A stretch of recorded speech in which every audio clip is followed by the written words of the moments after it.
What's up, guys? Welcome back to Hatoraid Live, Hatoraid Hour podcast. Thank you to everybody that's tuning in, whether you're on YouTube, Facebook, LinkedIn, and everybody that tunes in after the fact. So before we get started, a couple of reminders. Let's have fun. Let's be kind to one another. Let's keep it G-rated. All right, let me see if there's anybody in the chats yet. Doesn't look like anybody's in the chat yet. Let me get my stuff together here real quick. So, what's up, everybody? How's everybody doing this Friday evening? So, yeah, let's talk about some channel updates. So, I guess the first thing that I would discuss is got a partnership now with Mint Mobile. So, you'll probably see some, technically they're not ads, but I'll be promoting Mint Mobile on a few of my videos per month. So partner with them. Super excited about that. You may know Mint Mobile from Ryan Reynolds. He does a bunch of, if you watch YouTube, you've seen his commercials and his ads. They pop up all the time. So gonna be partnering with them. Really cool, really excited about that. And I'm supposed to be trying that out as well. So I'll be able to tell you whether or not it's good. I'm using Xfinity Mobile right now, so they're pretty good. I think they use Verizon's cell towers. I believe Mint Mobile uses T-Mobile's, so that will be interesting. So yeah, you're going to start seeing those probably next month, because I don't think I'm going to have another video this month. But, maybe 3 times a month or so. I don't want to bombard everybody, but appreciate Mint Mobile partnering with the channel and supporting the channel. So let's see, updates. Let me go to here. Yeah, so I got the RMC1 in for review. Already got it inside of my rack. I've been using it. I'll talk about that a little bit later. I actually got that before I went to Cydia. I think maybe a couple of days before I went to Cydia. Super excited about it, but I was like, I've got too much stuff to worry about for Cydia and try to get this thing set up. So I waited until I got back from Cydia. Also wanted to wait because I wanted to take every single thing out of my rack and basically just redo the wiring, because it was pretty bad back there. It's pretty embarrassing. I had a rat's nest. But yeah, so I got that in the rack. Took me quite a while. It took me quite a while to take everything out, and then I had to unhook everything, all the wiring and all that stuff. And then as I was doing that, I realized that my rack, I think it's a 44U rack that I bought used from someone. So it's a Middle Atlantic. I love the rack. It works. It still works fine. However, at the bottom where the casters are, it has 4 casters in each corner. So 4 in each corner. Well, the metal piece where the casters, so you've got the metal bar that goes across, and then you've got the holes for the casters. Well, I guess because I have it on carpet, moving it around, that metal piece where the hole is has bent, and my rack is now leaning pretty hard. It's so hard that I've got some 2x4s underneath it just so that it doesn't like topple over. And I bought some casters, some pretty heavy duty casters, and replaced those. And it's just, I think the metal is just it's too thin. I don't know why they built it like that. I reached out to Middle Atlantic, and apparently I have like some type of old, I forgot what they called it, media or broadcasting rack or something, which I don't know what really that means, because I bought it from somebody who was using it for home theater. But what I'm probably going to have to do is I'm probably going to have to take the casters off of the rack and then just set the rack down on the carpet. I won't be able to move it. I guess I can slide it since it's on carpet, but eventually I'm probably going to have to get a new rack, because it's not going to be worth me trying to pay for shipping for that thing, however I get it to wherever I needed to get it to and get it fixed. Like, it's a pain. So, but I have the RMC1. I have the Zidoo Z20 Pro. I've used that a couple times. I haven't really had chance to do a whole lot since I've gotten back from CDI. I was like editing like crazy the first week, still editing, just finished some stuff for the Grid Hi-Fi. But just I haven't really had a whole lot of time to use my theater. I've used it sparingly. I've used it watching, let's see, Ahsoka, watched a couple of demos on the Zidoo, but I am in the process of making a video that's pretty much already shot. I just got to do a couple little more B-roll and some other stuff on that. But I have that in on for review, and I'll be getting a little speaker system from Atlantic Technology. So I'm super excited about that. Let me pull that up so I can show you what that looks like. Okay, let me share this.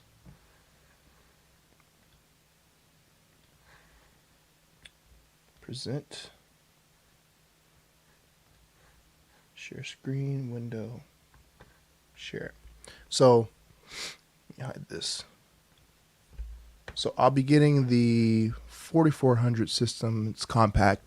So right now I'm trying to stick to stuff that's like smaller, either monitors or kind of smaller systems, because I just don't have a whole lot of space right now. I'm still working on my garage. I haven't done anything probably since the beginning of the year, just because it's been so hot in Houston.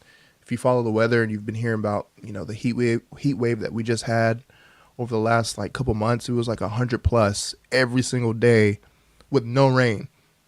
It was bad. I've lived in Houston almost 39 years, my entire life, and I've never seen that happen. So once I get my garage situated for my studio, I'll be able to get some bigger, I guess, speakers. And even then, I still don't want to go like too big, just because it's a lot to move around.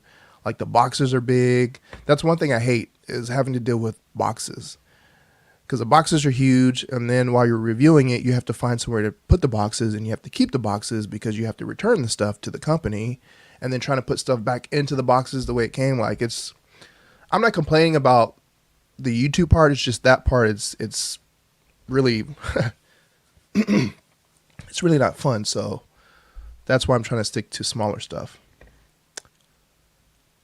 Let's see. Someone said lifeguard. What's up, man? The lifeguards. Thank you for tuning in.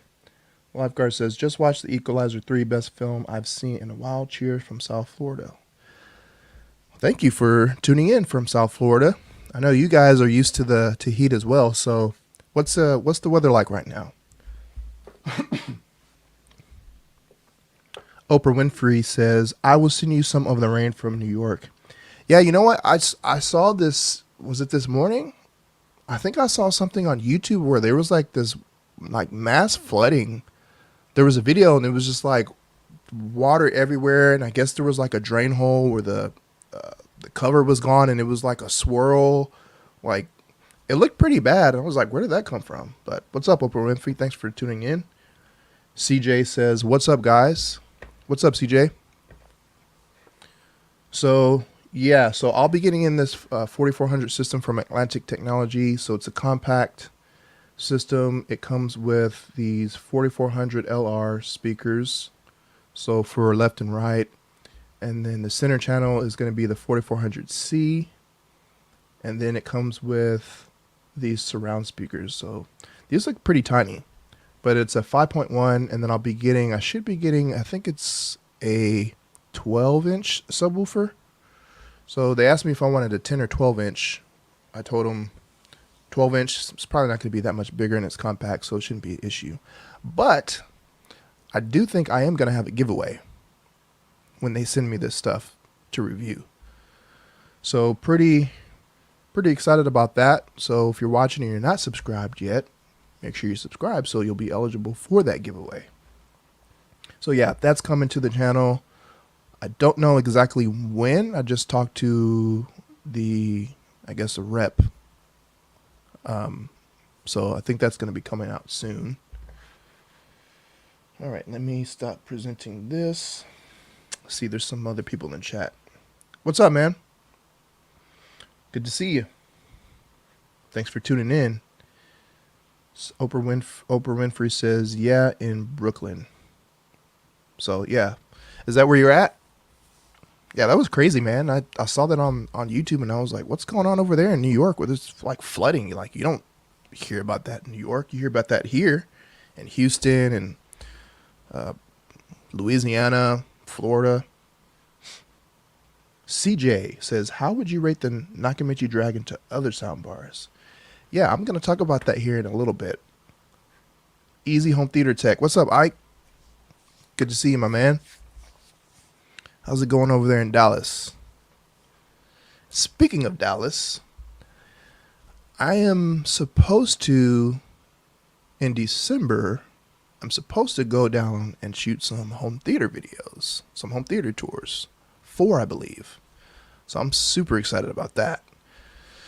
So that's supposed to happen in December.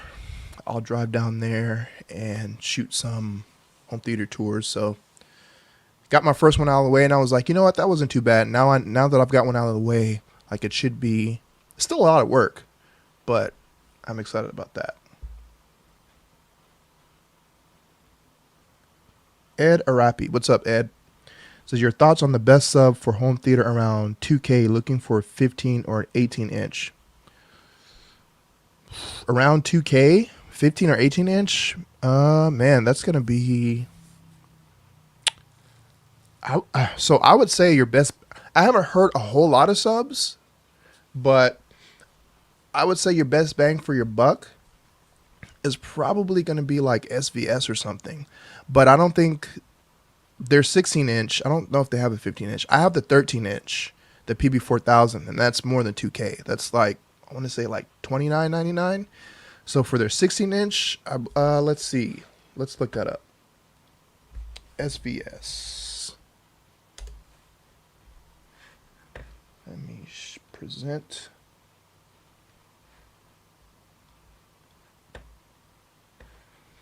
All right, let's see. Subwoofers. So you're looking at 15 or 18 inch. So the biggest that they have right now is a PB, or is the 16 inch. So you've got the PB16 Ultra, which is ported, and then you've got the SB16. Are you looking for sealed or ported? Let's look at these. So 16 inch. So, oh, that's not too bad. $28.99. I thought it was more than that. Maybe it came down. So $28.99. I mean, that's, you said around 2K. That's a little bit more than 2K, about almost $1,000. But I mean, that's going to get you in between your 15 or 18 inch. Let's see what the. That was a sealed. Oh, kick me out. No, that was the. Was it the ported? Was it the sealed? So the sealed is $22.99. So, I mean, that's only $300 more than what your budget is. I know Emotiva's got some subs. I had their 10 inch and I believe their 12 inch. But I mean, those aren't going to hit as hard. Like, it depends on what you're looking for. Are you looking for something that's a little bit more high end, or are you just getting started? I mean, $2,000. I feel like that's a little bit more than just getting started, but I would go with SVS. Again, I haven't heard a whole lot of subs, and I haven't had a whole lot in my home theater. Check out HS Shoe Research as well. I'll pull that up here in a minute. Let me go there. I actually had 2 of their subs, 2 or 3, and I had them for a long time. I still have one of them. I still have like the 8 inch, and I love it. Those things, actually, I would say that's probably going to be your best bang for the buck. So products, True Subwoofers, but they don't have an 18 inch, and I don't know if they have a 15 inch. Let's see, True Subwoofers. So this, oh yeah, they do have a 15 inch. I forgot about that. So the VTF 15H, there you go. Boom, $12.49. So I haven't personally heard this, but a lot of people love this sub. I actually was looking at this sub a couple years ago when I was trying to buy some. I just didn't have the money at the time.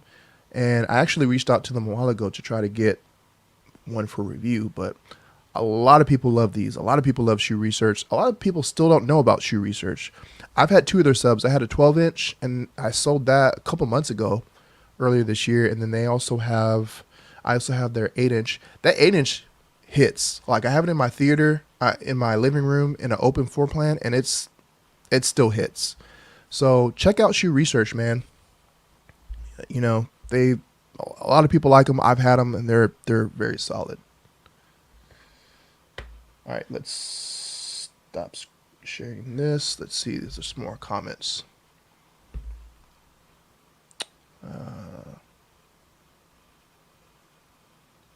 No, don't even talk about it. JK.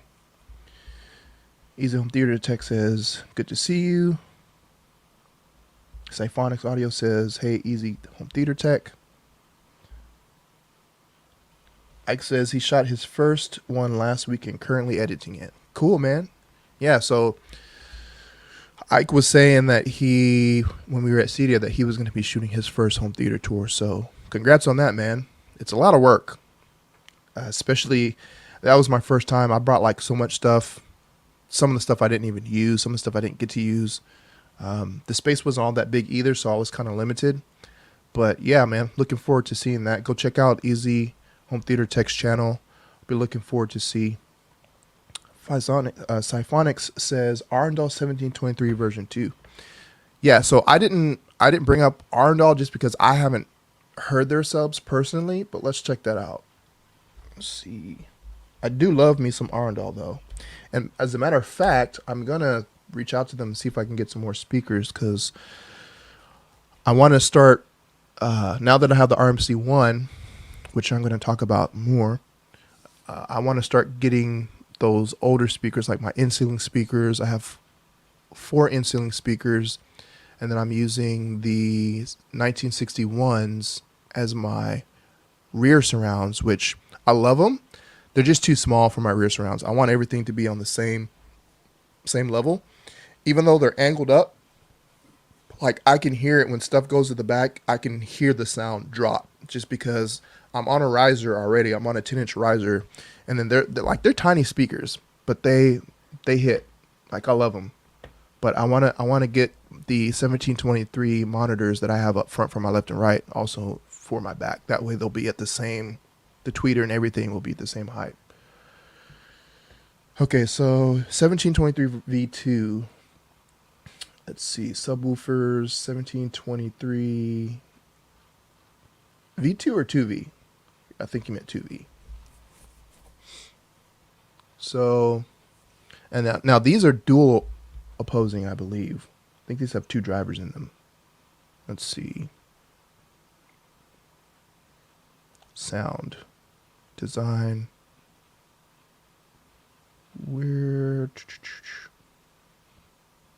Yeah, I think that has 2. Let's look at the price real quick. Buy now.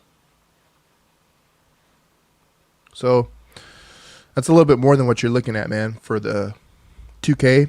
But again, I mean, this one you're getting 2. I believe this has 2 drivers, 2 dual opposing drivers. So you're almost getting like 2 subs in one. I haven't personally heard these, but I know a lot of people like these as well, and a lot of people say they hit really, really hard. Let me see what the driver size is on this. So there's 2 13.8 inch drivers. So that's a little bit smaller than what you're looking for, Eddie. You're looking for 15 or 18.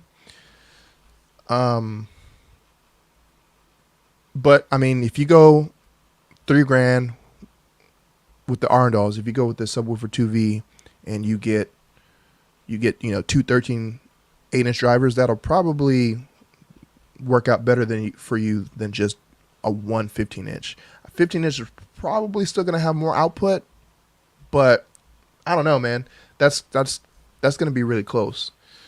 2 13.8-inch drivers. So, yeah, man. Arundel, SVS, and Shoe Research. Check out Shoe Research, man. I think you'd be surprised. Let's see. Oh, I forgot to share, didn't I? Let me. Sorry about that, guys. Share screen, window. So that's the 1723 subwoofer 2V. And you've got two 13.8-inch drivers. So that's what it looks like. You've got magnetic grills. I really like their design. They went up more than they did, like, wider, which is going to help with a lot of people with the footprint. And looks like it's ported, so you can run it ported or sealed. Comes with app control. So dual 13.8-inch drivers equal 21 inches. So you might come out better with that, man.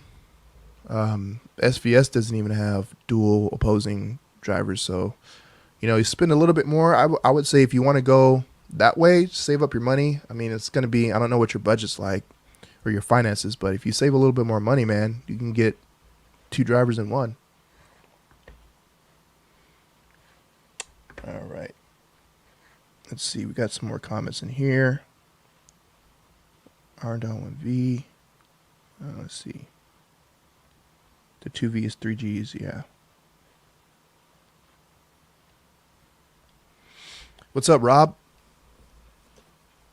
So Rob says, Arndal 1723 one S hits hard, and the Stark 15-inch sealed sounds good too. You can get two for $1,000 on them. Yeah, I forgot about that. So yeah, the Stark, and I've reached out to them a couple times to get those 15s on the channel, but they haven't responded to me.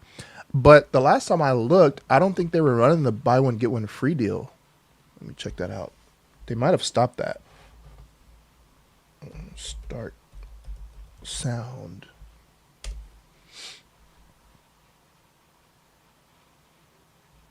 Let's see, subs. Subs.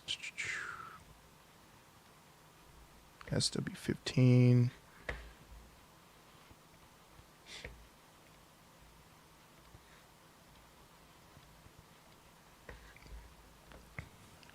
Yeah. And I know Shane has reviewed this on his channel, so yeah, it doesn't look like it's buy one get one free. Because I used to frequent this site all the time, and it had the big buy one get one free for it. Like, I've never seen that before, and I wish I had the money, and I would have just bought them and kept them. Because I mean, when have you ever seen a 15-inch subwoofer, a company offering two for one? Buy one get one free, basically. So, yeah, check that out too, man. $8.99. Now that's well below your $2K. You could get two of those. You can get three of those and still come out right around $2,000. A little bit more. I would suggest going with multiple subwoofers if you can, instead of going with just one. I don't know what your room is like. I don't know, like, if you're just using it for music or if you're using it for home theater. I'm assuming home theater, but I don't know. So tons of options, man. Stark Sound, SVS, Shoe Research, and Arndal. Thanks for that, Rob. Forgot about that. HSU is a good brand for subs. ZLs has one now. Yeah. HSU is legit, man. It's actually pronounced shoe. Everybody says HSU, but it's pronounced shoe. But yeah, I had their 12-inch for years and loved it. Just sold it a couple years ago. Or a couple months ago. For 15-inch sub, he can try Monolith. There's another one. Forgot about them too. Let's check that out. Actually reached out to them a few weeks ago, maybe a month ago, and they didn't respond. So some companies don't respond. Monolith.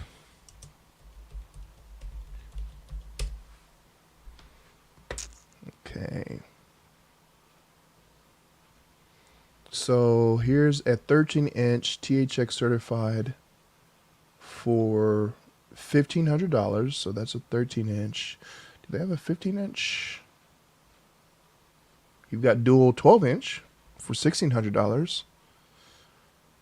I think I reached out to them to get that one for review. Let's see, is that their biggest? So they got a 16-inch for $22.99. And then you've got dual 15-inch for $24.99, and then you've got dual 10-inch for $12.99. So yeah, I don't know which way I would go with the monolith. If I would go like, I would want to get two. And I have a 13-inch now with this SVS. I don't think I would ever go below that. I would only ever go up in size or keep the same size. So those new, well, I guess they're not new because they're not out yet, but those new per listen subs that they're going to be coming out with, I'm assuming next year, I want one of those 18 inches, man. And I believe Gene on his channel, he said that they were $4,000, which is still pretty steep. I mean, I can't afford that, but I would love to get some on for review. But I would go with two 18 inches, man. That would be pretty sweet.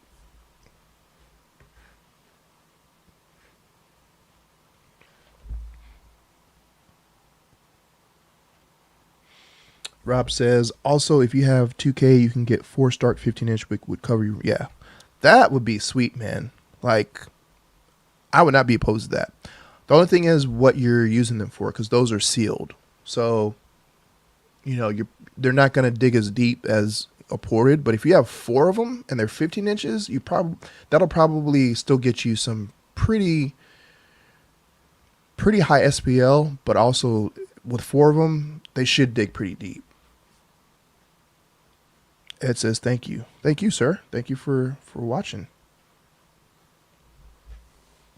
Rich Local Poor Boy says, what's up, Ike?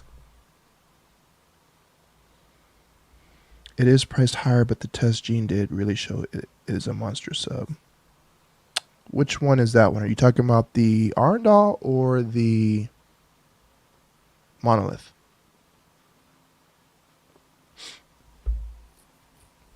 What are your thoughts on ultra short throw projectors? Do you think more manufacturers will be producing ultra short throw projector based on your CEDIA visit? So I actually didn't cover a lot of ultra short throw. I think the only one that I covered at CEDIA was Hisense, and I didn't even make a video about those because I shot some videos for projectorscreen.com.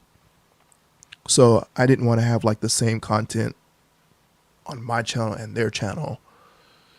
But that was the only one that I actually got to cover. But ultra short throws are all the rage right now. Like, I think they're just getting better and better. Some of them are starting to come out with Dolby Vision, which even long throw projectors can't do that. And I think the reason why is because the ultra short throws are so close to the screen, so that light's not having to travel as far, because it's like it's within inches of the screen.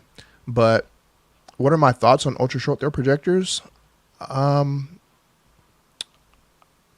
So I have one, and I don't use it because it's in my garage. But I am supposed to be getting some from projectorscreen.com. So I actually have, it's not a short throw, but I have the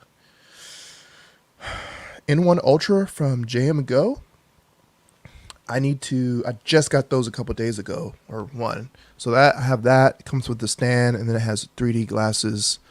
So I'll be doing a review of that. But yeah, eventually I'm going to be getting some ultra short throws in on the channel for review. I can't say a whole lot about them right now. But as far as CEDIA, I didn't really, I was running around. Like, next year I got to change that, because I've been going to these shows and I've just been running around working. I don't really ever have time for myself to like just be a viewer. Sometimes I am if I'm in a booth and I'm filming, but even then I'm still filming. But yeah, I'm going to try to change that next year, especially with, I'm supposed to be going to CES in January. So I don't think I'm going to schedule many appointments. I think I'm just going to walk up on booths, because it doesn't really matter. When you schedule stuff, people either run over, or like, it's kind of hard to run on schedule at those shows. But ultra short throws, I don't think they're going away anytime soon. Like, I wouldn't pick them over a long throw projector, but maybe for like a living room setup. But you can get some pretty good images with these ultra short throw projectors, at least that I've seen in person at these trade shows. But yeah, I don't think they'll be going away anytime soon. Yeah, also the sensitivity is low for the small Arndal.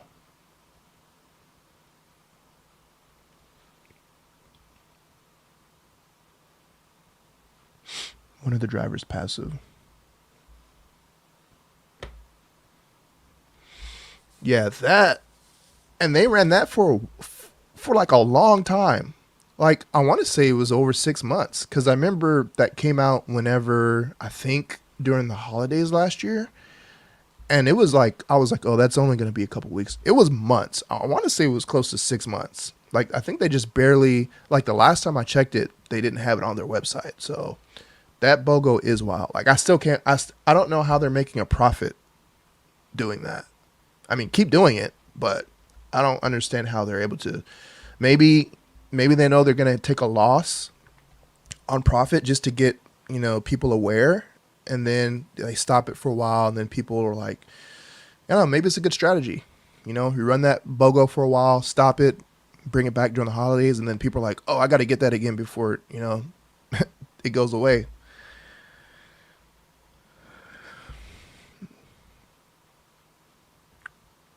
Monolith version 2.15 is massive too. Yeah, I'm kind of I'm kind of staying away from those big subs right now, man. Just because like having to move those things around by myself, like even the SVS, the 13 inch, the PB4000, like the thing is massive, man, and that's the 13 inch. So I think it's easier when companies build their subwoofers up because the PB4000, that's a long subwoofer, so it sticks out. So it's kind of inconvenient to have that unless you have like a big room, which I have the space in the back because my room is like 26 feet deep at the longest. But still, man, like when I open my door, like if I open the door all the way, I'll hit my sub. So, you know, I like it when companies build their subs up, which gives it a smaller footprint and you have so much more room to deal with, and it's not like this big hulking thing that's just sticking out everywhere. $5,000 for the 18 inch, I think. Are you talking about the Perlison? I I think I thought it was 4,000 in Gene's video. It might be five, but I think it's 4,000, which is still a lot. Michael Walker says, "How big is your home theater room?" So my home theater room is, so if you watch the channel, originally it was just one room and was probably like 10 by 10, and but right next to it was an office when I moved into my house. Before I even moved into the house, I was like, nah, I'm gonna blow out that wall and make it one big room because 10 by 10, I can't do anything with that. So now, so my room is like exactly 10 feet wide. I have 8 foot ceilings, and then at the deepest part is, I want to say it's like 20, somewhere around 24 to 26 feet, because the original the original home theater room, which was like a flex room, you could either use it as like a home theater, or if I wanted to, I could have closed the opening, which I did, but there was an opening. I have a door there now. If I wanted to turn that room into a bedroom, they would have put a door there, and then in the back right, there's like a little cubby, which is where I have my rack. If I wanted to turn that into a bedroom, they would have closed that off and made that like a closet. So, yeah, my room's about 10 feet wide, 8 feet tall, and about 26 feet deep. I wish I would have gone with 9 foot ceilings because I had the option, and they asked me when I went to the design center, but it was like an additional $4,000, and I had a budget, and I was like, nah. I may have been able to do it, but I think I was getting kind of close to my budget already. So, but that would have helped a lot. It would have sounded a lot better with Atmos. It still sounds good, but I wish I would have gone with 9 foot ceilings. So I'm gonna star some of these because I want to get back to some of the. I'll come back to the comments. So I wanted to talk about the RMC1. So I have that in for review, and man, I'm impressed. I didn't really know what to expect. So I was coming from an Anthem MRX 720, which I absolutely loved. I love Arc Genesis. Sounds amazing. But now when I think back on it, there was always something kind of missing. And I guess I didn't really know, or I didn't really know what it was. Loved it because I came from 3 previous Onkyos. 2 of the Onkyos had Odyssey, which I hate. I don't like Odyssey at all. But it was better than the last receiver that I had from them, which had their, like, I forgot what their room correction was called. It was something, it was like their own proprietary. It was horrible. Absolutely horrible. But I had 3 Onkyos, and then I went up to the Pioneer Elite, and that sounded better. I sold that a couple months ago. That thing is super buggy, though. Like, I ended up not liking it. And then when I went to the Anthem MRX, I was like, whoa, this sounds way, way, way better. And that has pre-outs.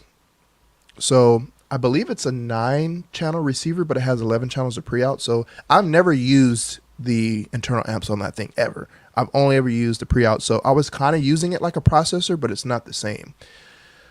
So I didn't really know what to expect, at least in my home theater, because I've heard processors at these shows, and, you know, these are like huge rooms, like $1 million rooms. So I was like, man, I don't really know what to expect. Like, can it actually sound better? Because everybody loves the way that Emotiva processor sounds. Yeah, it sounds much better than my Anthem. Like, it's crazy.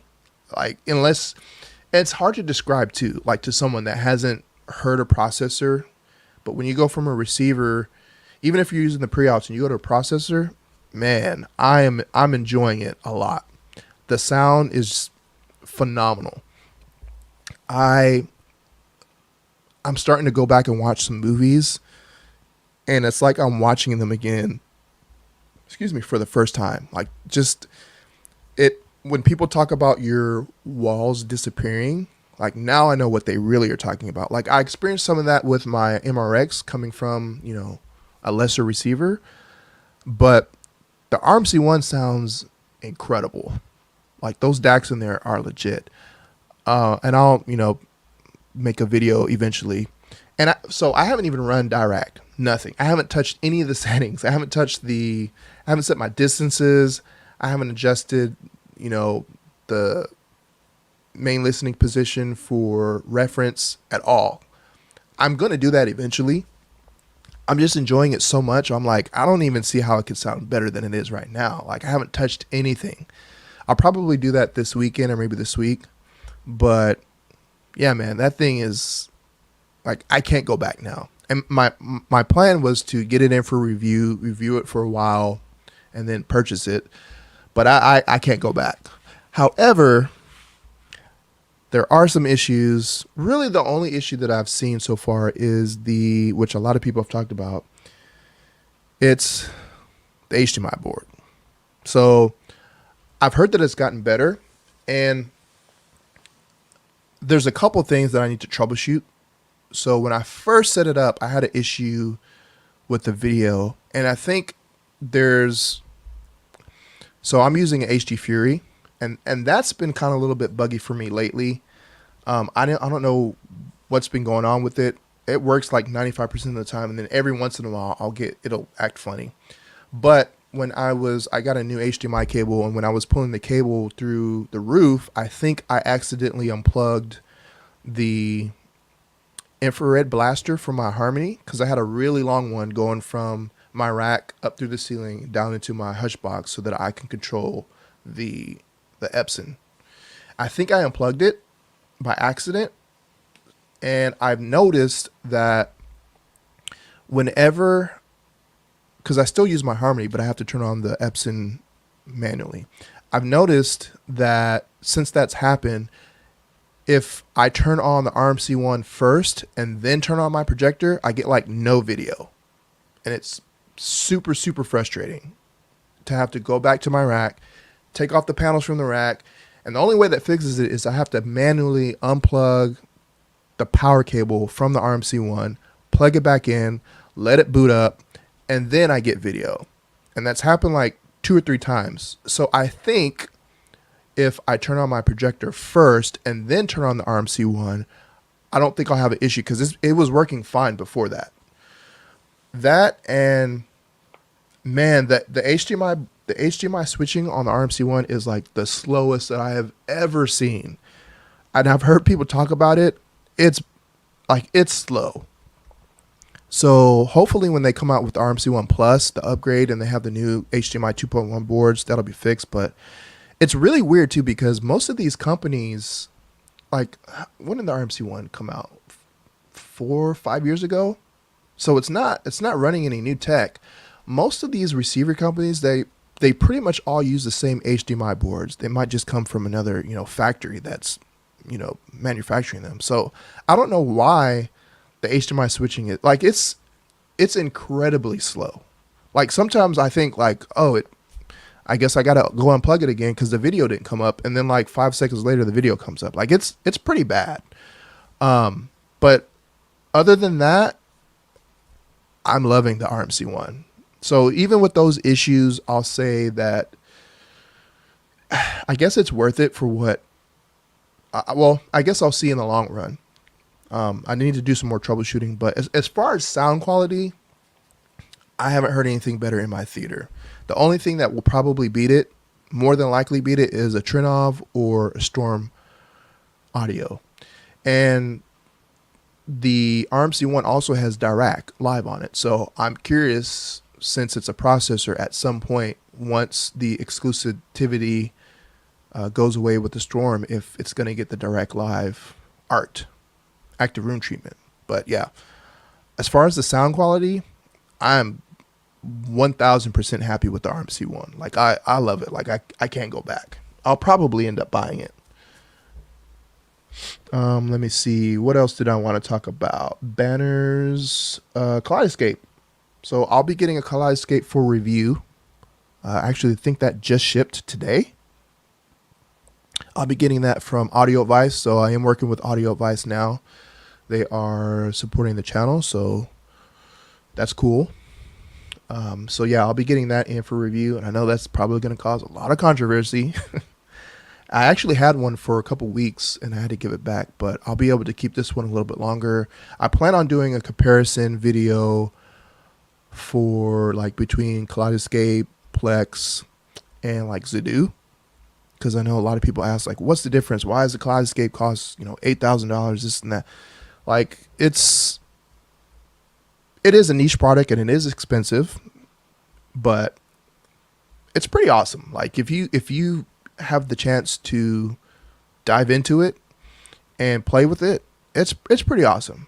Is it $8,000 awesome? That's debatable, but yeah, it's a great piece of tech. So I'll be excited to get that on the channel and use that for a while. Let's see, Zidoo Z20 Pro. I haven't had a whole lot of time to mess with that. Just because after I got back from Cydia, like I said, I've been doing a bunch of editing. It is hooked up, and I have watched some stuff on it. I will say that the operating system is much snappier, and I need to go and check out their web GUI, because I think it has a web GUI on there now. I keep forgetting to do that, but it's much snappier. Like moving around, the menus and stuff, play, pause. It's much snappier. It's pretty much the same as previous versions, but there's some things that they did. Like it's got HDMI 2.1, so that's probably the biggest upgrade or reason to upgrade. It's got HDMI 2.1, so you should be able to get your 4K 120. It's not going to do 8K 60. It doesn't have any 8K capabilities. But I did test out Gemini Man. So I tested out Gemini Man because that one is 4K 60. And it works pretty good, because I had issue, like it would pause all the time on the Xenon X. It works a lot smoother, which is weird because I got a new cable, or HDMI cable, from Bridgie. It's a 8K rated fiber optic. And playing Gemini Man on the 2017 version, not even the newest version, but the 2017 version from NVIDIA Shield, I used to like I couldn't play Gemini Man at all. It would just freeze up. But playing that on the NVIDIA Shield with my new cable, it plays smooth. Like I could only play it before for maybe like 30 seconds and then it would freeze up and then it would try to like start playing. It plays absolutely fine now. So I think it was just the cable, the HDMI cable that I had. But on the Zudu Z20 Pro, it plays pretty smoothly, and then every once in a while it like kind of stutters and then it plays. So I need to play around with it more. But I've got that. I'll be doing a video. Hopefully I'll be able to release that one next week. Let's go back to the comments again.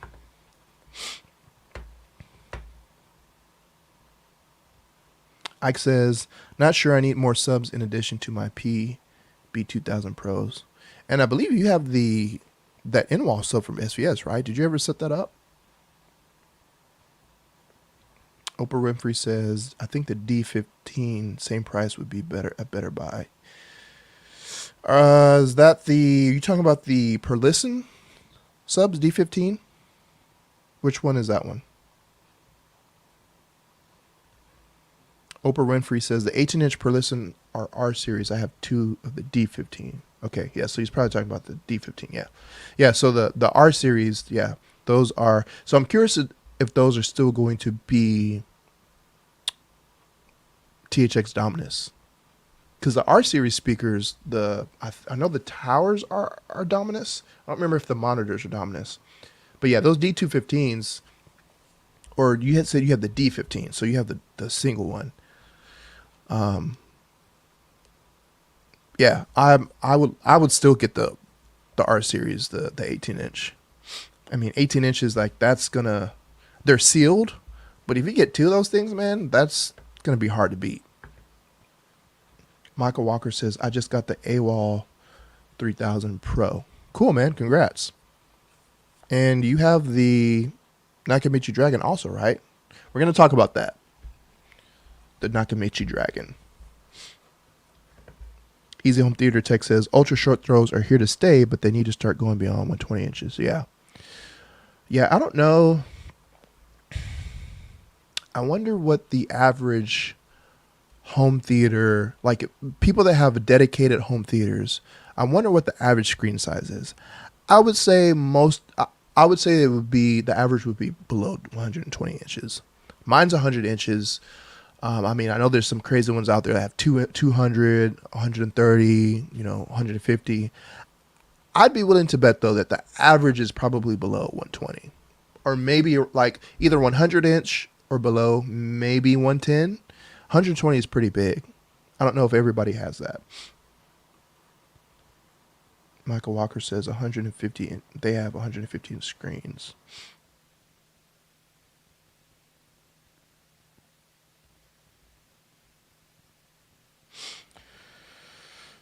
Let's see what else. Dual oppose saves some space, even if watching the woofers moving is cool. Sideways and tall make the small footprint. That's a debate to effective design with aesthetics. Yeah, you got to think about design and, how the woofer performs. So that's a big thing too. How they design these things. I love my SBS PB4000, but that thing is just, it's long, man. It's kind of, and then try to move it somewhere. Like I'd like to move it in the front of the room to see, move my, cause my front sub is an old PC. I think it's a PC 2000 SVS. So it's the cylinder one. So, it goes up and it's really tall, but I like to move them around.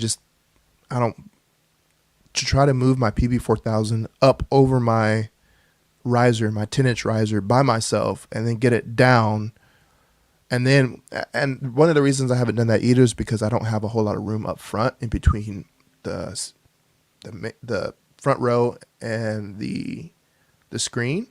So literally, like, the PB4000 would be in the way. It would be in people's way of sitting because it's so long. So that's another reason why I haven't done it yet. Michael Walker says, what software do you use to rip your Ultra HD Blu-rays and how long does it take? So I use I use Make MKV like 99% of the time. Every once in a while, I'll have an issue with Make MKV, and then I'll go to DVD Fab. I don't like DVD Fab though. I've never liked it. I actually bought that software some years ago, and I don't know, man. I've had too many issues with it. Surprisingly, usually when I have an issue with Make MKV with a disc, usually DVD Fab, like that's the one time when DVD Fab usually works. But Make MKV works awesome. Like it's super easy. I'm actually going to show that in my Zadoo Z20 Pro video because I'm going to talk about that. I'm going to show you how to rip your 4K Blu-rays. But Make MKV is free. Eventually I'm probably going to buy it, but I've been using it for 6 years free. So you can use the trial, and I think it's every 3 months or every 2 months, they update the little trial, the little trial code. Somebody posted it. And so, whenever you pop in your disc, MKV will say, hey, this is, out of date. You just go to the website, type in that new trial period code, and it works. So that's the one I use. I really like that one. RMC1. Okay.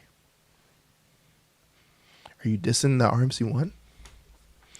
Yeah, I mean, I know that for the price, man, it sounds good.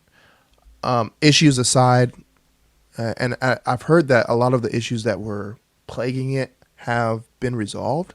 I'm still having issues with the RMC1 video, but I don't know if it's because I have my HD Fury integrated. Like I wanna unplug it, the HD Fury, and go straight into my projector, and then just use the RMC1 as for audio, just for testing. But then I won't get the on-screen stuff, and I don't want to have to turn around and look at a little LCD screen. Like I want the on-screen display. So that's the issue that I'm running into right now. But I probably will do that at some point to test it, just to see, if it's the RMC1 or, even I still shouldn't have any issues, period. I don't have those issues when I was using my Anthem MRX. I didn't have those issues. So it's clearly something with the RMC1 and the HDMI boards. Have you ever been to Israel? I have not. Wouldn't mind going though. Looks like a beautiful place. Emotiva is doing a giveaway right now. Yeah, they keep popping up. I keep seeing them on Instagram. They're doing some type of giveaway. I don't remember what it is. Let me see. Let me go to Emotiva.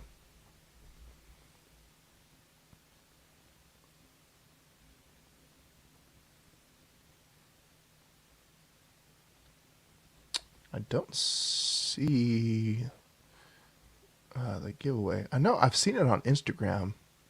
They always pop up.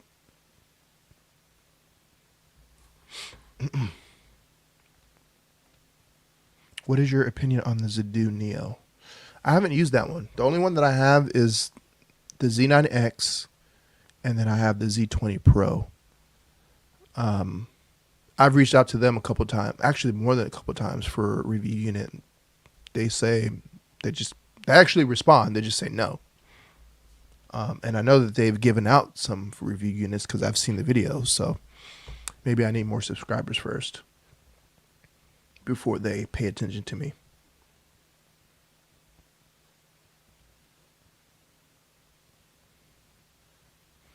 HDMI switching is really terrible on most things.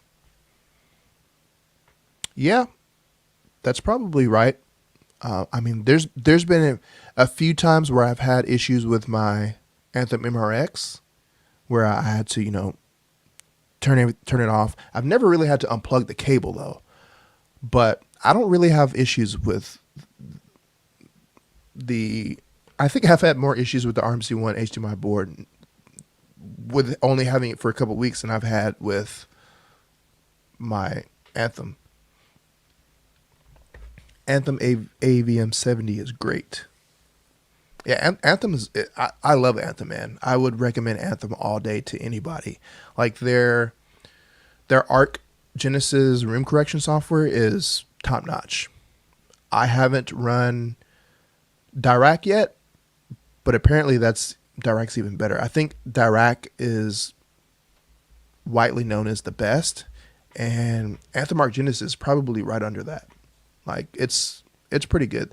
The only thing I didn't like with so the last, I would say, 6 to 8 months, I wasn't even using Arc Genesis, and the only thing with room corrections is you're gonna lose some frequencies ranges. And I remember I was playing what was it, Jurassic World Dominion, because they played that last year at Cedia, and the Marantz Amp 10 and AV 10, and I heard that demo and I was like, whoa, this sounds amazing. And after that, I remember I came back home, and every time I would play that same scene on my system, obviously those rooms are huger, like there's more speakers, there's more subs, so I don't expect it to sound insane. But I noticed, I was like, I don't hear the high frequencies when that dinosaur screams. And I was like, you know what? Let me turn off Arc Genesis. And once I turned it off, I got it. And I was like, man. And so after that, I was kind of like, I don't know if I want to keep it on there. Like, I like what it does, but I'm interested to see when I run Dirac, which Dirac also I know gives you a lot more control of, like after it runs its stuff, you can go in there and pretty much customize it like however you want. Arc Genesis is pretty limited compared to Dirac, so enjoy the K-scape. I need to get my hands on one. Yeah, man. See if you can get you one.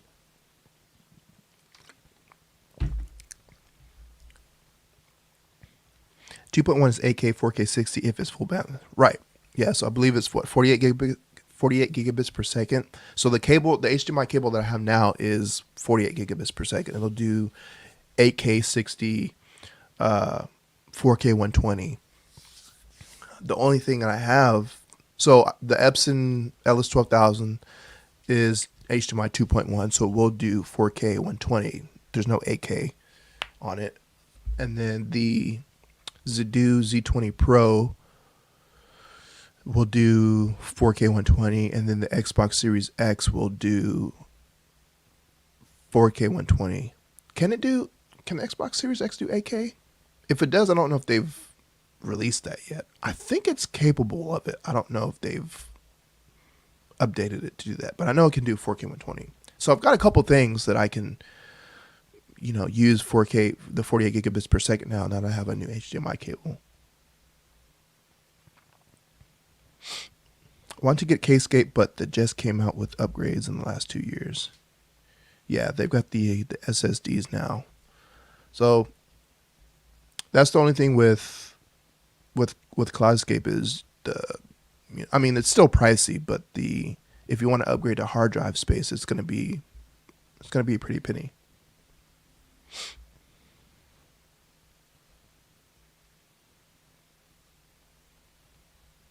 Dan said the R series are not rated. Yeah, they haven't released too many specs yet. They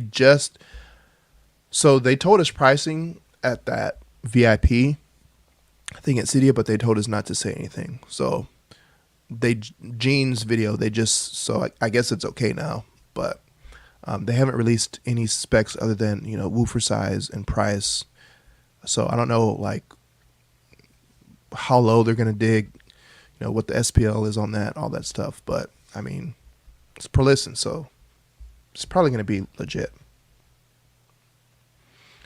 Most people with a home theater, 55-inch screen.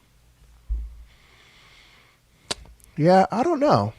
Like, are we talking about like a dedicated home theater? Because I feel like the people who have a dedicated home theater are a little bit more. What's the word I'm looking for? I guess not eccentric, but people with a dedicated home theater probably have a projector and a screen. Like if we're just talking about a home theater where you've got, multiple speakers, you've got a receiver, you've got Dolby Atmos, then yeah, they probably have a TV. But if we're talking like a dedicated home theater, they probably have a projector screen and a projector. 70-inch, yeah. I don't think 70 inches is a norm yet. I think it's getting close. I think a lot more people have over 55 inches than there was, maybe like 5 years ago. But Oprah Winfrey says, I have 2 of the D15s. I don't think the R18 will be THX Dominus. I don't know, man. I'm hoping it is, since it's just purely based off of the fact that it's an 18-inch woofer and it's per listen. Maybe the 10-inch and the 12-inch, those aren't going to be Dominus at all. You're just not going to achieve that with a 10 or 12-inch. 15-inch, maybe, but 18-inch, if any of them are THX Dominus, I would say it would be the 18-inch. But we'll see. Yes, got the Nakamichi Dragon Zidu Z2000 Pro. Nice. But I need to know what the best and faster soft ripper. Oh, so yeah. So how long does it take? That depends on a couple things. That depends on your drive speed. So the read-write speed. And then the biggest thing is probably going to be, that's a big thing too. But one of the biggest things is going to be how big the disk is. So obviously a disk that 45 gigs is going to be quicker to rip than a 100 gigabyte disk. So there's a couple of factors. I would say on average, most 4K Blu-rays are around 65 gigs, and it'll usually take a couple hours. So I usually just pop it in, just let it rip and go do something else, watch a movie, cook, do something. And then by the time I usually forget about it, by the time I come back, it's already done. But it usually takes a couple hours.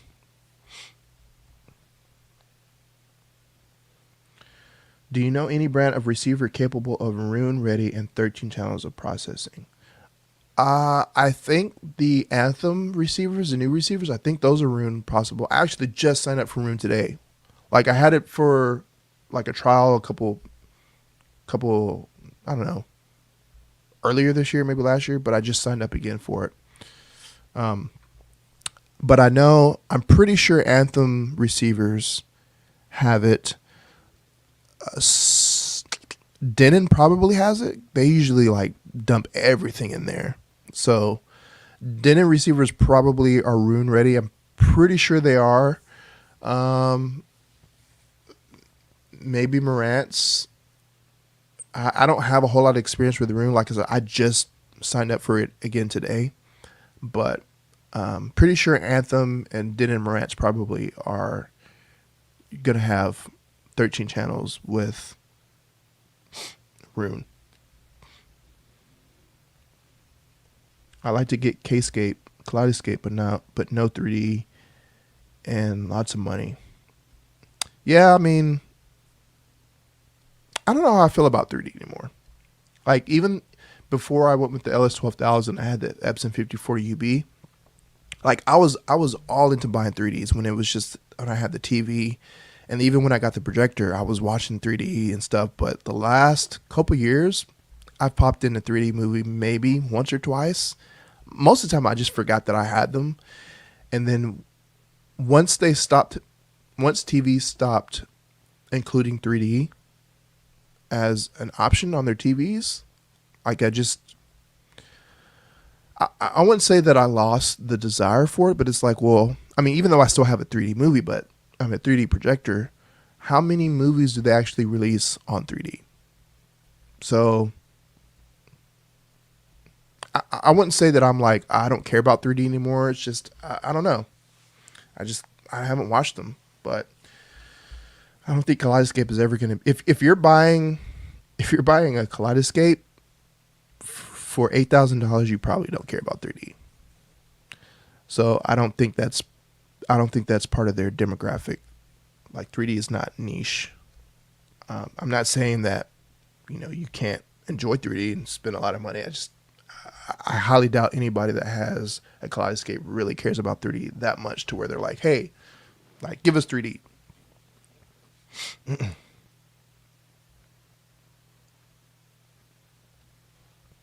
I've had my Xenon X freeze up when powering down. Have to pull the plug to reset.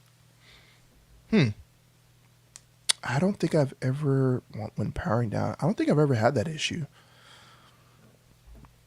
Not with my Xenon X.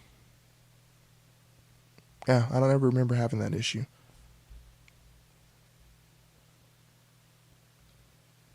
I'm having problems with my Nakamichi Shockwave SSE e-arc for the first time in the last week. I had Nakamichi Shockwave arc in basement for 5 years with very few issues. Yeah, unfortunately, I can't help you with that. Like, my first foray into Nakamichi was a week ago. And actually, let's go ahead and talk about that. I haven't talked about that yet. Nakamichi Dragon. So, yeah, dropped the video earlier this morning. Video's doing really, really well. I haven't checked it since I started the stream, but yeah, the video's doing really well. People seem to like it.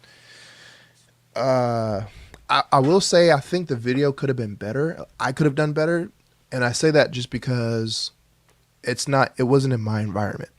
So when you go to somebody else's environment, like, you're limited. You're limited in time.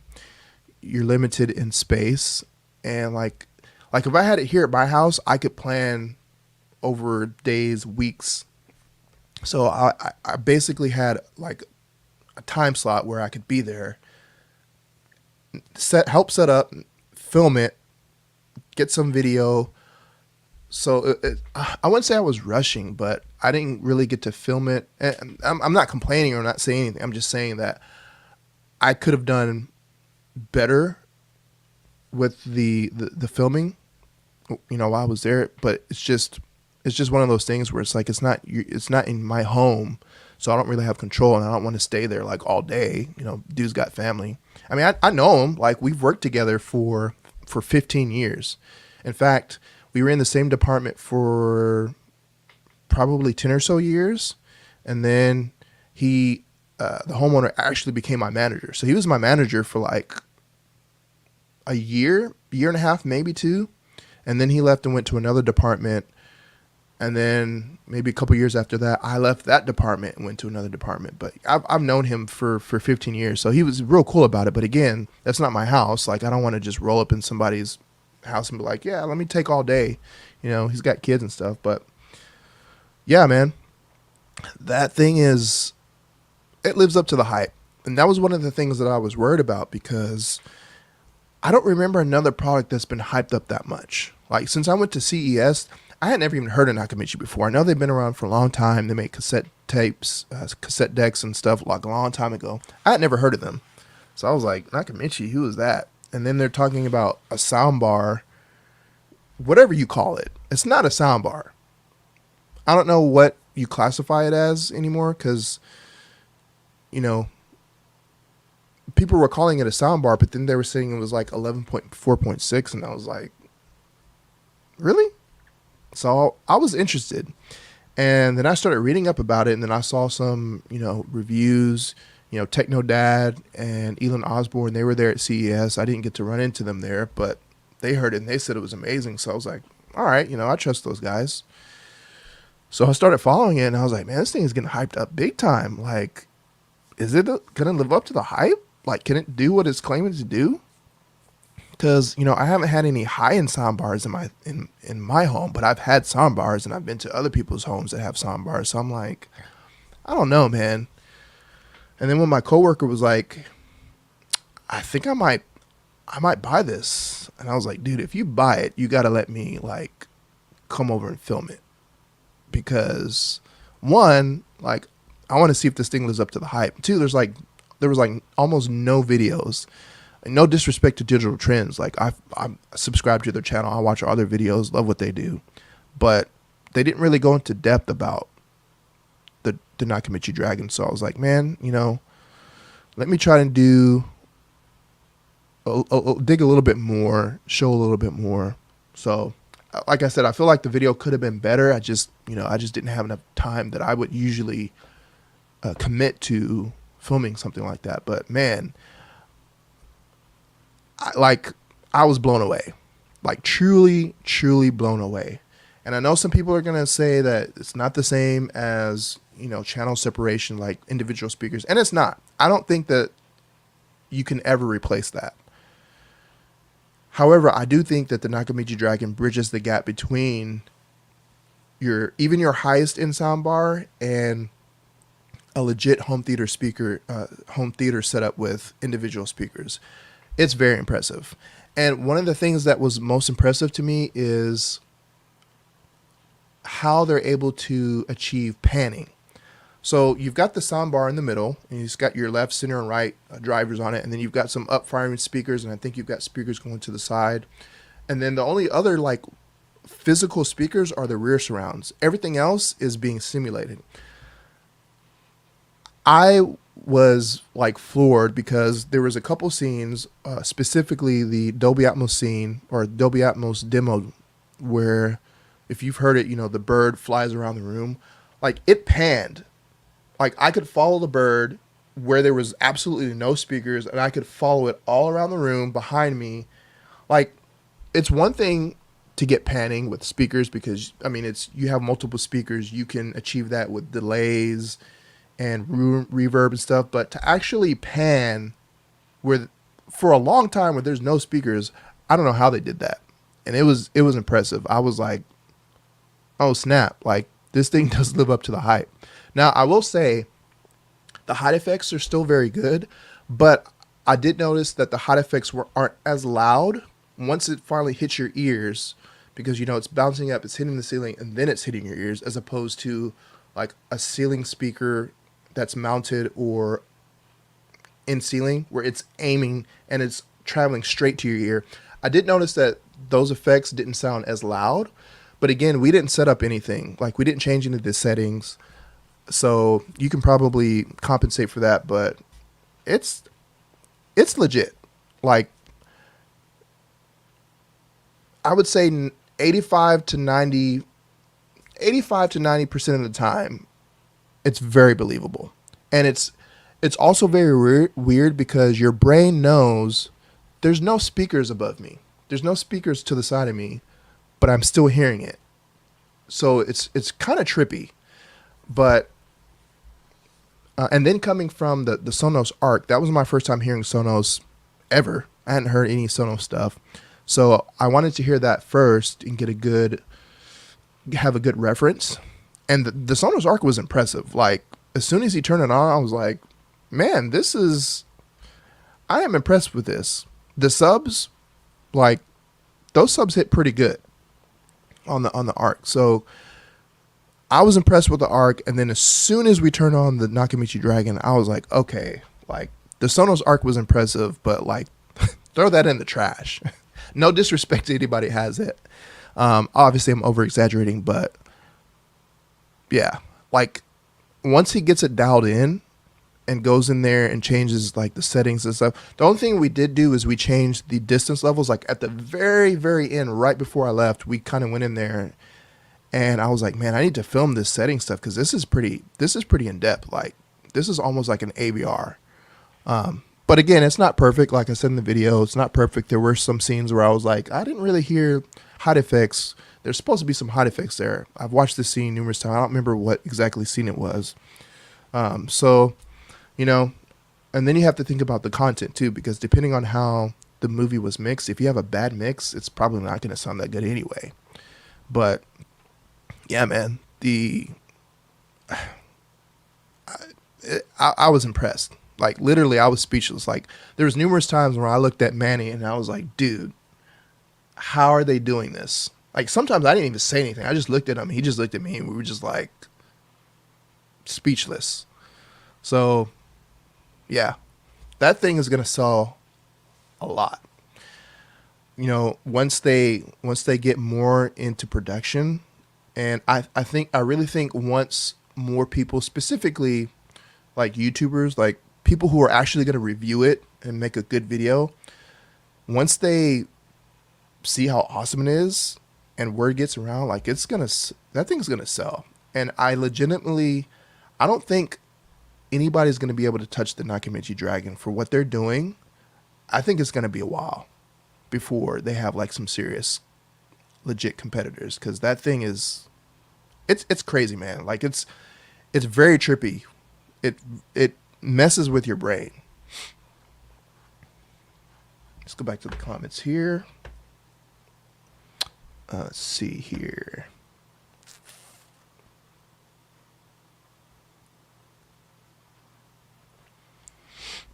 The A1H is room ready. Maybe Marantz too.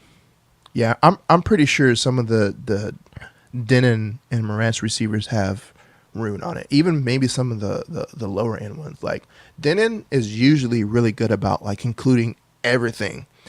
That may be a downfall sometimes because maybe you don't get to focus or on as much on the audio quality.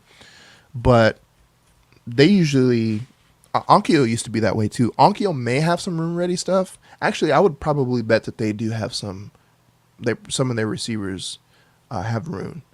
Onkyo and Denon were usually pretty good about like just dumping everything into like any new technology, any new service that was on there. Again, maybe sometimes that's not a good thing because I mean, look at Oppo. When Oppo came out with the Oppo 203 and 205, they were like, we're not doing any streaming apps. Like we're not putting anything on here because we want to focus on quality. And they did it. And there's a reason why those things are selling used for $1,500 or whatever. Is it justified? No, I would never pay that for a used. I wouldn't pay that for a new Blu-ray. But I'm just saying there's a reason why those players are selling for that, because they're quality players. And yeah, I don't really, when Oppo announced that they were going away with streaming apps, at first I was kind of like, why would they do that? But then I was like, yeah, I don't care about that. Like I can plug a streaming device up into it. Like I'm not spending $600 to use my, high-end Blu-ray player as a streaming device. Like I don't care. But back to Rune, yeah, probably Denon and Marantz and probably Onkyo, and I'm pretty sure Anthem has Rune on their receivers. Oprah Winfrey says, "Good video." Thanks, man. Again, I still feel like if I wasn't limited on time, I feel like I could have done a better job. Because there's stuff in there. There's so much stuff in there. When we started looking in the menus, I was like, dude, like I don't have time to cover all this. So I was just like, go back to the menus. Let me hit record, and I'll do some dub over speech stuff to it. But yeah, I would have liked to have more time with it. Payne says Nakamichi has a solid upgrade path. Look forward to this company's progression. Oh, interesting. I didn't know they had that. So if that's true, that's pretty cool. Hopefully they give you a pretty good discount on upgrading. I mean, that's only going to work. Like that's a win-win for everybody. That's a win-win for them because they get that product in more people's homes, and then word of mouth is like, hey man, you need to pick this up. And then you get to upgrade. Like I said, I don't know what the discount is, but hopefully it's good. But yeah, I think that's. Someone asked if I would replace the Nakamichi Dragon with my Iron DAW setup. No, 1,000% no. Like I would never do that, and I'm not dogging the Nakamichi at all. I would never.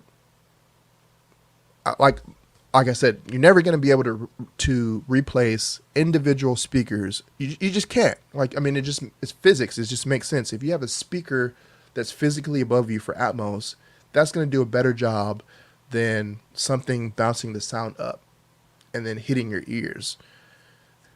That being said, the next best thing that I've heard is the Nakamichi Dragon. Like it's pretty impressive and it's pretty convincing.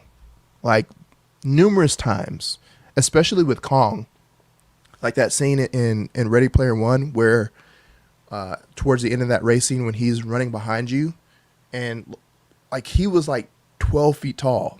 I think his ceilings are 10 feet, the flat surface, but he was like 10 or 12 feet tall.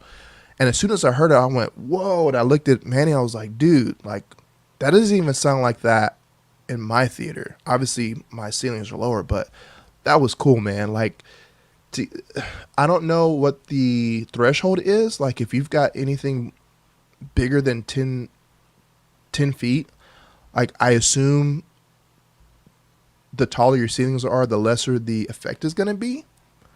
But man, that thing is gonna sell. I think it's gonna sell really well. Samsung 990C and Sony 7000 and Sennheiser and Sonos are high-end soundbars, with the most expensive is the Bang & Olufsen 8400 soundbar. Yeah, that's ridiculous. Like $4,000 for soundbars is a lot. And I have a hard time justifying that price, but after I experienced it, I wouldn't really balk at it too much.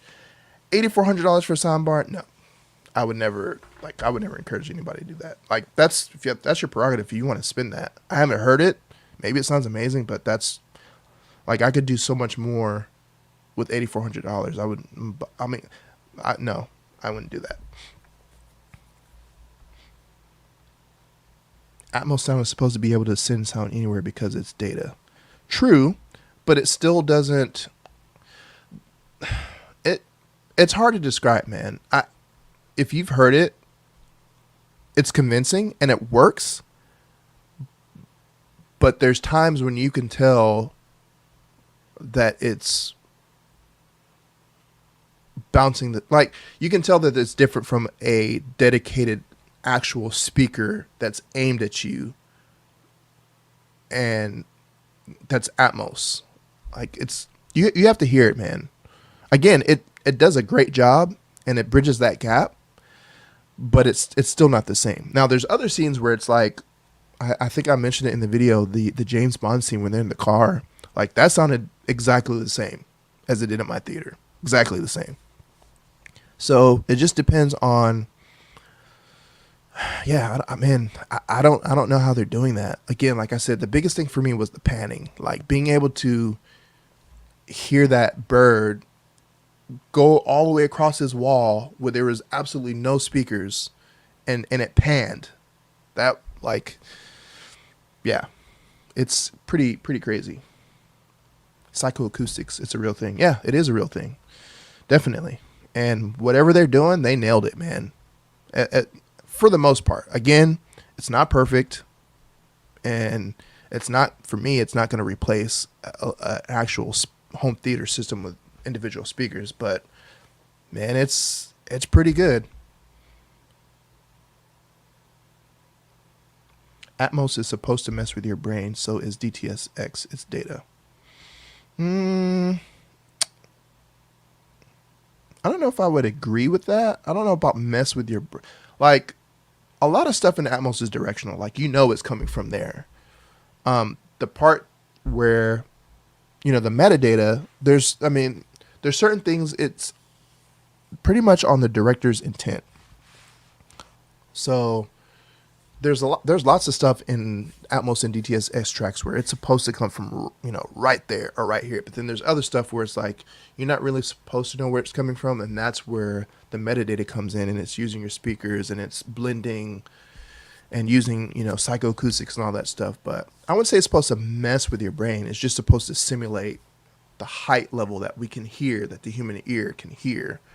And I say that the Dragon messed with your brain because you can hear stuff coming from where you would think a speaker would be, and there's no speaker there. So that's what I'm talking about when it messes with your brain. Like hearing something come from a certain area, looking at it, like I just heard something come from right there and there's no speaker there.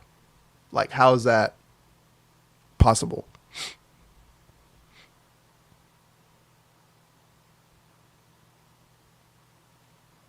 Nakamichi doesn't pay you to upgrade. I should know. You can at your own expense, like I've done. So then, I mean, I don't know if I would consider that an upgrade, because usually when companies do an upgrade, they'll say, "Hey, if you, I mean, you're still paying." Yeah, I don't know. Some companies will give you a discount. They'll say, "Hey, you know, this is what this costs. It costs $5,000, but if you trade in your existing equipment, we'll give you $500 off." Is that really an upgrade? You're still paying money, but I don't know. You need to hear Dune on the Nakamichi Dragon. I forgot. Yeah, and did I bring that one? I brought a whole bunch of movies. I think I brought Dune.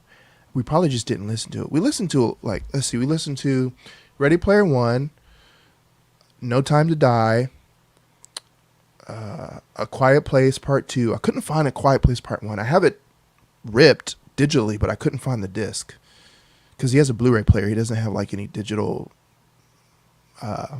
devices. What else did we? Moonfall. So the beginning of Moonfall, I wanted to play that one because that one's really cool.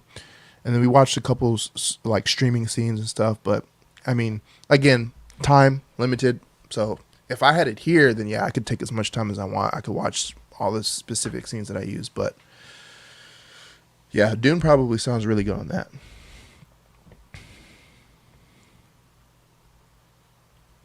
Hey, off topic a little bit, but since talking about audio home theater, which power amplifier would you choose? Monolith 7-channel versus Emotiva 7-channel amplifier? Or do you know something a little than, I don't know what that last sentence is. Or do you know something, oh, maybe a little better than the two? So I don't have any experience with a monolith, unfortunately. The only amplifiers that I've ever had in my possession are Emotiva. I've heard others, but not in my theater. So I can't really speak on Monolith, but a lot of people love them. I think they're probably going to be comparable to Emotiva. Yo, Techno Dad. Techno Dad says, yo, it's pretty legit, huh? Yep. So I can echo what you and Elon Osborne said at CES. I didn't get to hear it at CES. Like, I didn't even know they were there. I had never heard of them until I think probably when I watched you or Elon's video, and then I started researching and I was like, huh, this thing looks crazy. Like, can it actually do? It's legit, man. Again, out of the box, no, we didn't touch a single thing until the very end, right when I was about to leave. It is legit. And I used Technodad's SACT. Spatial Group. Shameless plug here. But yeah, I used it, and I talked about that briefly in the video. I was curious to see, and I actually almost forgot. Chana was like, hey man, make sure you take that over there. And I was like, oh yeah. So I brought it over there. And yeah, when it got to Chana's voice, like I heard it above me. It wasn't as convincing as an actual speaker. Like I could tell that it wasn't an actual speaker, but I could hear it above me. That's impressive. There's no speakers on his ceiling. There's no speakers on his sidewall. The only physical speakers were in the rears, in the left and right, and then the actual center channel that had all the drivers. You got to hear it, man. It's quite an experience.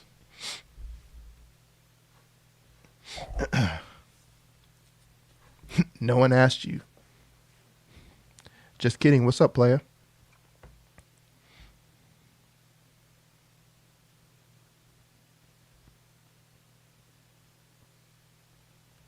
Okay, I'm convinced for the right person who has limited spacing for their system, I can see how it makes a lot of sense. Yeah.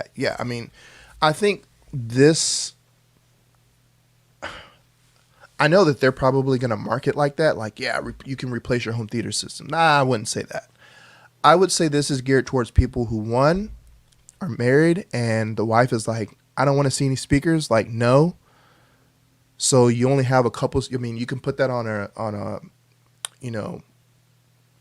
a table or something, or a console in the front of your room. Most people have that stuff anyway. You just put that there, and then you have, the speakers are wireless, and wireless, you still have to plug them in to get power, but there's no speaker wire. So I think that, and then people who either don't have a dedicated home theater and it's like an open concept where they can put the speakers, wireless speakers, you can mount them on the wall as long as there's an outlet below the speaker. But I'm not going to sit here and say like, yeah, this will replace people's home theater systems. I think it's a good alternative if you can't do that. But if I had the choice, I'm always going to go with individual speakers. But again, like I don't really have much bad to say about the Nakamichi Dragon. Like I was only there for a limited time, but that's one of the most impressive products that I've seen yet, especially one that actually lives up to the hype. For $3,900, that is a lot of tech as an off-the-shelf all-in-one. Nothing else is going to give you an 11.2 experience for that price. Yeah, I would agree. Like that's more channels than I have in my theater. Now again, you can sit here and debate like, yeah, those drivers are all on one speaker, but for what it does, I mean, that's not cheap. But I don't think if you want something that's high end, you're not gonna $3,900 is not gonna get you much. Like I would spend that on like a receiver or a processor like that alone.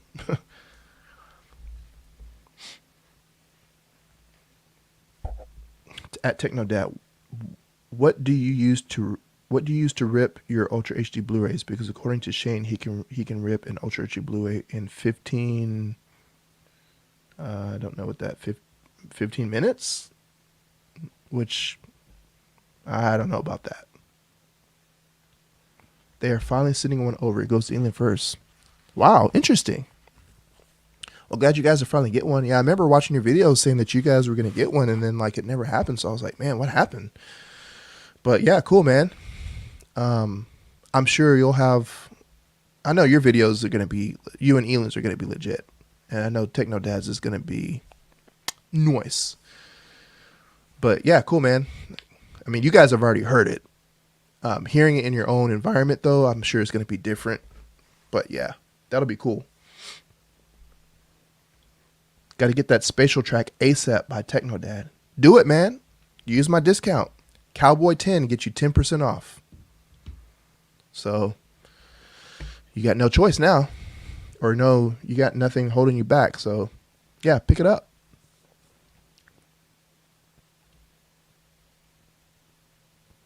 The spatial CD is dang nice. Yeah, it's nice. Actually, I left it over there because I was like, do you want me to leave this here? And he was like, sure. He's like, you don't need it? I was like, I don't need it right now. I mean, I'm going to use it when, I was going to use it on my RMC1, but I was like, I'll let him, borrow it. I can get it back whenever. I'm enjoying the RMC1 right now without any calibration. I need to do that soon, but it sounds good right now. I'm just enjoying it. Let's see.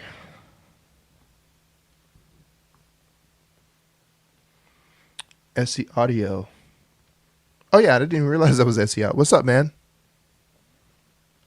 SE Audio TechnoDad, what's up? TechnoDad, they have sold over 1,500 units and you still have to wait for a unit. I guess digital trends trumps all. Make MKV. Yeah, I use Make MKV. Like I said, 99% of the time. The only time I don't use Make MKV is when Make MKV doesn't work.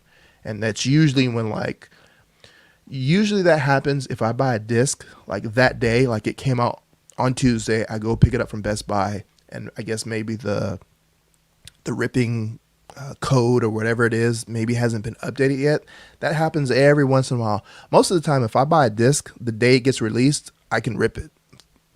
No problem. Not sure what he's talking about. Make MKV is the way. Yeah, see? I mean, make MKV is simple. Like, I know it's software, but it's almost like plug and play. Like, you put the disc in, click a button, it loads it, and then it shows you everything, and you just select what you want. You hit burn, and it spits it out. Like, easy peasy. Drive speed is determined by the reader for sure. Yep, that is correct. I can pull about 6 read speed on mine. I've never really looked at mine, what the read speed is on mine, but I've had it for, oh man, probably somewhere around, when did I build my first computer? 2017, 2018, probably. So I've had it for a while. And it was I think it was one of the first drives that was like you could buy that you didn't have to like flash it. It was I found it on Make MKV's website as one of the approved drives, because I had bought another one, a different one, and I guess it wasn't like BDXL approved, and like it didn't work. So I found this one. I've had no issues with it whatsoever. Like, I've never flashed it. I've never had to flash it. It just works. Any new movie that I buy, I put it in there. As long as the software can, decode it, I don't have any issues.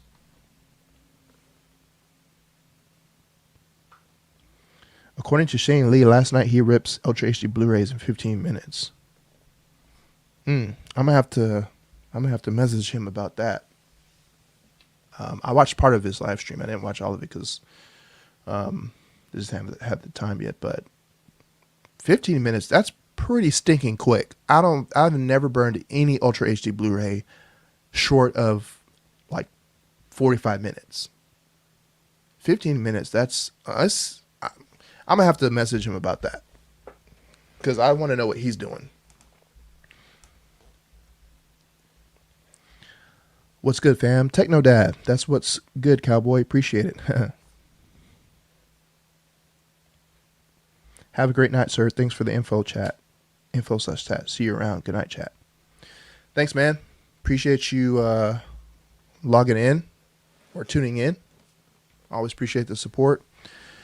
Phonics also has a pretty cool Instagram channel. He goes live on there, so go and check him out. Have a good night, sir.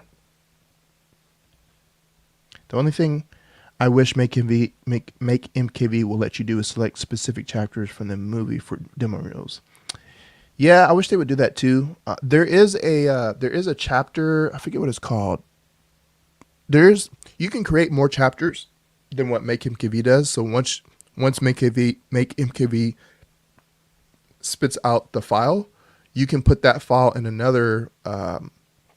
It's called MKV chapter something.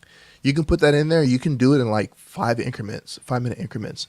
But another reason why I love Kaleidoscape, or why I like Kaleidoscape, is because they have those scripts where you can create like 5-minute increments of a specific scene from a movie. And it doesn't sound like much, but when you're making YouTube videos and you're reviewing the same scenes over and over, having that quick access like that is, when I had it the first time, I was like, man, this is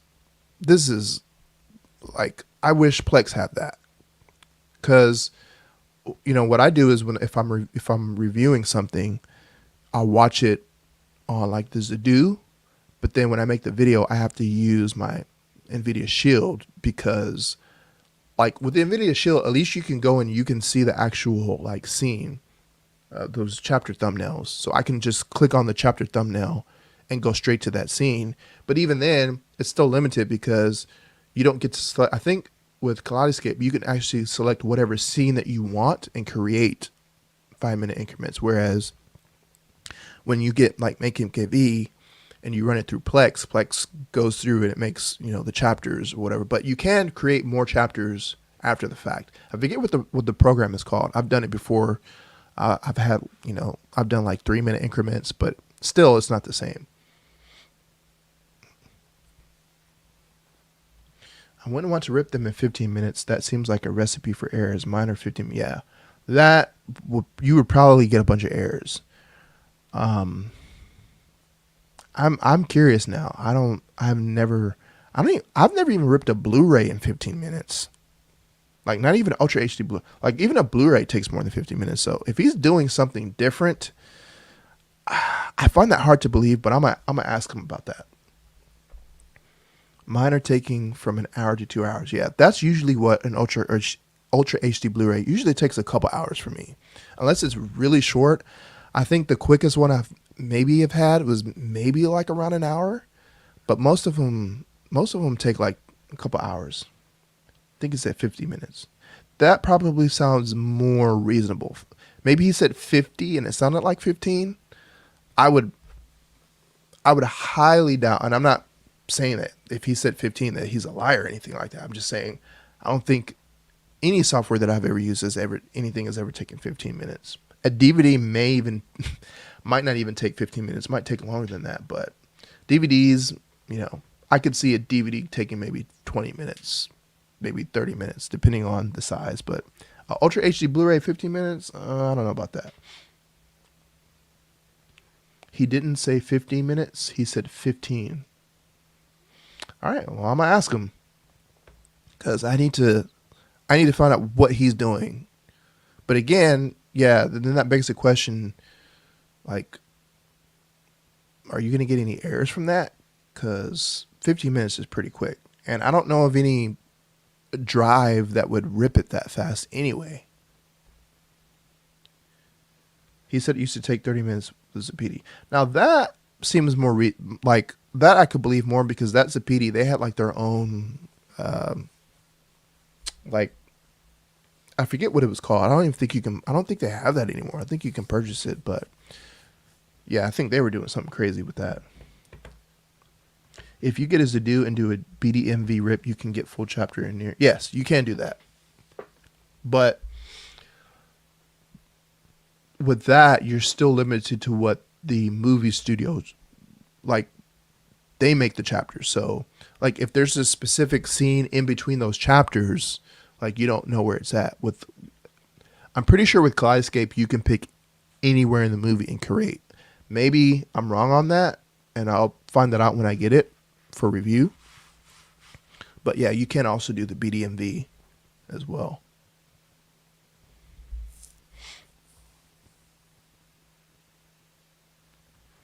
I wonder if there are read speed hacks with the firmware for the drive readers. That's possible. I mean, if you can hack other stuff, if you can hack a video card and get better performance, you know, why can't you hack a Blu-ray or Blu-ray reader? But then you also have to think too, like, what type of, if he's using a computer, like, what type of speeds do the motherboards have? So there's always a limitation there, but I'm still very, like, skeptical to believe that anybody can burn a Blu-ray, a 4K Blu-ray in 15 minutes. But I mean, maybe he does. You never knew how to actually work the Plex, even how or where you get your movie content for, as adding to Plex on Video Shield. I'm not sure. Don't even know how or where you get your movie content for adding Plex to Video Shield.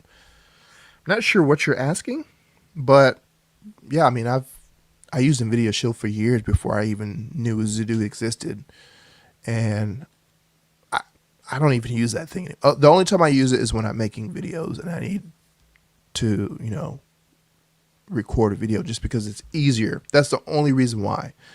If the Zadoo had actual, like, thumbnails, I would use that, and I don't know why they don't have that. It's super annoying trying to skip through, like, that's probably the one thing that I actually legitimately don't like about Zadoo players, is that there's no preview thumbnails. Again, you can rip in a BDMV folder or ISO and get that, but if you want the MKV to be a smaller size, like, I don't know why that's not an option, period. I mean, I know Plex is software, so that would probably take up a lot more hard drive space on the Zadoo, like the internal drive, so they'd have to put a bigger drive in there.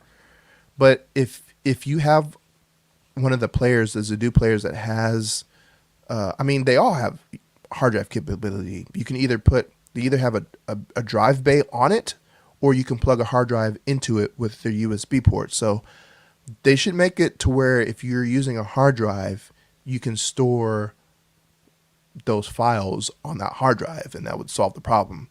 Might be a little bit slower just because it's external and it's not, like, on board, but yeah, I wish that they would come out with that. Not even if I wasn't reviewing movies, like, just having that, like, it's on the Blu-ray and Plex does it, like, come on. Zapiti can just rip the ISO. Certain software can take advantage of graphic cards to be ripped faster. I know you can do that with transcoding, like Plex and video cards, but I've never heard of being able to do that with a disk drive. If you can, then, you know, somebody let me know. because that would be pretty cool.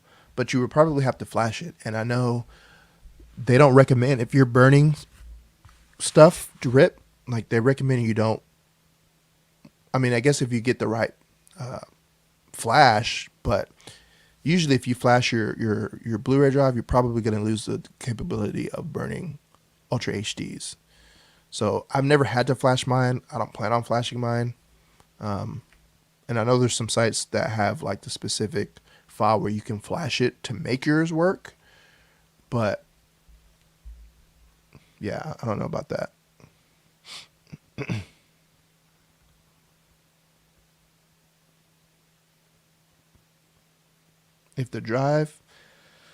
Theoretically, if the drive, motherboard, and CPU can buffer it, a SATA 3 drive could do the 6 gigabit. Yeah, so that's what I was talking about, like the SATA speeds. Like, you've got to factor in all that. SATA speeds, the disk drive speed. Because even if your SATA speeds are up to 6 gigabits per second, if your drive speed doesn't support that, like that's going to be your bottleneck. But yeah, theoretical and actual is, sometimes they're not on the same page.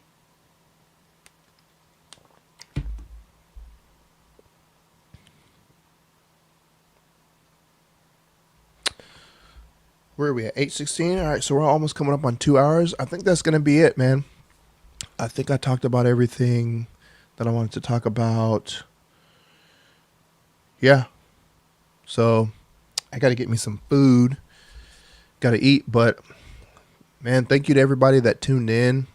Again, whether you tuned in on Facebook, LinkedIn, YouTube, had a nice turnout. Had a lot of comments. Appreciate everybody supporting the channel.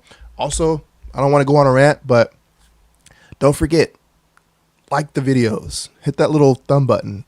Obviously, if you don't like the video, then don't do it. But I was talking to Shane about that today. I was like, I don't understand how that works. Like, I know how it works, but I'll get videos where it's like 10,000 views, 20,000 views, 30,000 views, but you have like 200 likes. And I'm like, how is that possible? Are people just forgetting to like? Or are they just not doing it? Do they not know? I feel like people are in the know now. But if you don't know, the way it works is when you like a video, the more people that like it, the YouTube algorithm pays attention to that. So if they see like, hey, tons of people are liking this video, I need to push this out to more people because people like it. Same thing with watch time. If people are watching your videos for longer, or if people are clicking off of your video, they're all clicking off the same spot, the YouTube algorithm goes, ooh, people don't like that video, I'm not going to push that out. But yeah, I'm curious. I would like to see a poll, because Shane was saying the same thing. He's like, yeah, I've got videos that are like 40,000, but I've got like 300 likes. And I'm like, that just doesn't seem like, I don't understand that. So I don't know if it's something that people just forget to do it, or they just don't know about it, or maybe they just don't care. I don't know. I mean, I try to like all the videos of people that I watch. I don't even know why the thumbs down button is there. I don't really like that. I feel like the algorithm has enough data. If people are clicking off of your video, then just don't push it out. But I don't think I've ever used the thumbs down. I may have done it one time because I went to a video looking for something and they didn't answer my question. And I was like, all right, that's not cool. Clickbait. So I don't even know why the thumbs down is there. But yeah, if you guys are watching the video, please remember to hit the like button, because that actually helps the algorithm. That gets more views. And believe it or not, some companies actually look at that. So sometimes when companies want to send you products, or they ask to send you products, most of the time they don't, but some of them will actually ask to see your analytics. Like, they want to see that, and they won't work with you unless you have good views on videos. And the only way you do that is if, people like and subscribe. So that's why we say that. I know it probably gets annoying. I used to hate hearing it before I was even on YouTube, but I know why they do it now.